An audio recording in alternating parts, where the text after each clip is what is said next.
রাতের রহস্যময়ী। পল্লীর শেষ প্রান্তে একটি পুরনো জমিদার বাড়ি ছিল।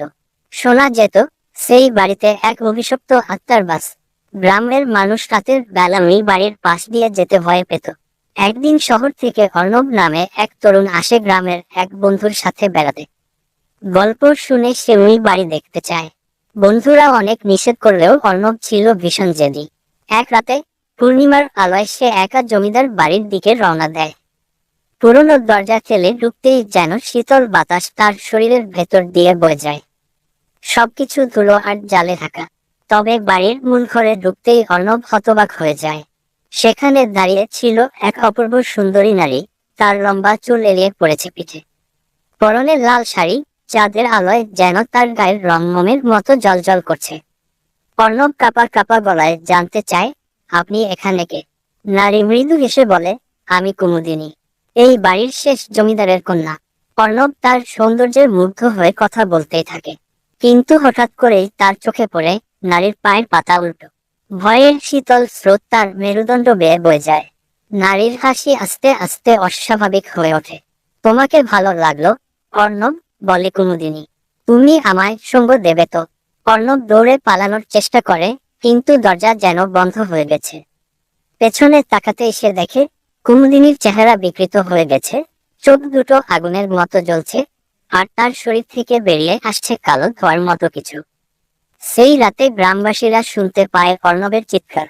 সকালে জমিদার বাড়িতে গিয়ে তারা পায় অর্ণবের নিথর দেহ, আর মেঝেতে লেখা ছিল রক্ত দিয়ে, তারা চিহ্ন যে আমাকে ডাকবে সে আর ফিরে যাবে না। তারা চিহ্ন। গ্রামের মানুষ এরপর থেকে আরো বেশি ভয় পেতে শুরু করলো। কিন্তু পূর্ণিমার রাতে কেউ কেউ এখনো বলে তারা জমিদার বাড়ির জানালায় এক সুন্দরী নারীর ছায়া দেখতে পায়। অর্ণবের মৃত্যুর পর পুরো গ্রাম ভয়ে স্তব্ধ হয়ে গিয়েছিল। জমিদার বাড়ি নিয়ে আরো অনেক গুজব ছড়াতে শুরু করে। কিন্তু এসব কথা কানে নেয়নি গ্রামের আরেক তরুণ, রুদ্র। সে ছিল একটু সাহসী আর কিছুটা অবিশ্বাসী প্রকৃতির। অর্ণবের মৃত্যুর কারণ খুঁজতে রুদ্র দৃঢ় সংকল্প করল। গ্রামের বয়োজ্যেষ্ঠদের কাছ থেকে জানতে পারল জমিদার বাড়ির ইতিহাস ভয়াবহ। কুমুদিনী নামে সেই মেয়ে সত্যি ছিল জমিদারের একমাত্র কন্যা। এক ধনী ব্যক্তির সাথে তার বিয়ে ঠিক হয়েছিল, কিন্তু কুমুদিনী একজন সাধারণ গ্রাম্য ছেলেকে ভালোবাসত। এই সম্পর্ক মেনে নেয়নি জমিদার। কুমুদিনীর প্রেমিককে নৃশংসভাবে হত্যা করা হয়, আর কুমুদিনী বিষ খেয়ে আত্মহত্যা করে। মৃত্যুর আগে কুমুদিনী শপথ নিয়েছিল, কেউ যদি তার ভালোবাসা বুঝতে না পারে সে তাদের শান্তিতে থাকতে দেবে না। সেই থেকেই তার আত্মা জমিদার বাড়িতে বন্দী।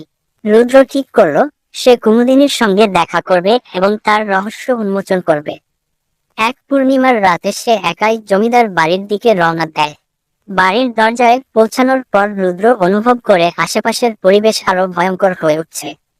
দরজা ঠেলে ভেতরে ঢুকতেই আগের মতো শীতল বাতাস ছড়িয়ে পড়ে। ঘরের মাঝখানে মোমবাতির আলোয় দেখা গেল কুমুদিনীকে। সেই অপূর্ব সৌন্দর্য যেন অন্ধকারের ভেতরেও আলো ছড়াচ্ছে। কুমুদিনী এবার মৃদু হেসে বলল, তুমি কেন এসেছো? রুদ্র সাহস করে বলল, তোমার কষ্টের কথা শুনেছি, তোমার মুক্তি চাই। কুমুদিনীর চোখে জল আসে। প্রথমবারের মতো সে নরম সুরে বলে, তুমি কি সত্যি আমাকে বোঝো? তুমি কি জানো ভালোবাসার জন্য কেমন কষ্ট সইতে হয়েছে? রুদ্র শান্তভাবে বলে, তোমার কষ্টের শেষ হওয়া দরকার। কিভাবে আমি তোমার সাহায্য করতে পারি? কুমুদিনী চুপ করে রইল। তারপর ধীরে ধীরে বলল, আমার আত্মা মুক্তি পাবে যদি তুমি আমার প্রেমিকের দেহ পুঁতে দাও মন্দিরের পবিত্র স্থানে। আমার বাবা তাকে এই বাড়ির নিচের গুপ্ত কক্ষে কবর দিয়েছিল। রুদ্র আরো সাহস নিয়ে গুপ্ত কক্ষ খুঁজে বের করে। সেখানে একটি হাড়ের কঙ্কাল দেখতে পায়। সবকিছু সেখানে থেকে বের করে এনে মন্দিরের পবিত্র স্থানে সমাধি দেয়। কুমুদিনীকে আবার দেখা গেল সেই রাতে। তবে এবার তার মুখে এক শান্তির হাসি। তুমি সত্যি সাহসী, রুদ্র। তোমার জন্য আজ আমি মুক্ত। এরপর থেকে জমিদার বাড়ি আর কখনোই ভয়ঙ্কর কিছু ঘটেনি। তবে গ্রামের সবাই বলে, পূর্ণিমার রাতে কেউ কেউ দেখেছে এক মিষ্টি হাওয়ায় ভেসে আসা কুমুদিনীর হাসি, যেন মুক্তির আনন্দে সে ধন্যবাদ জানাচ্ছে।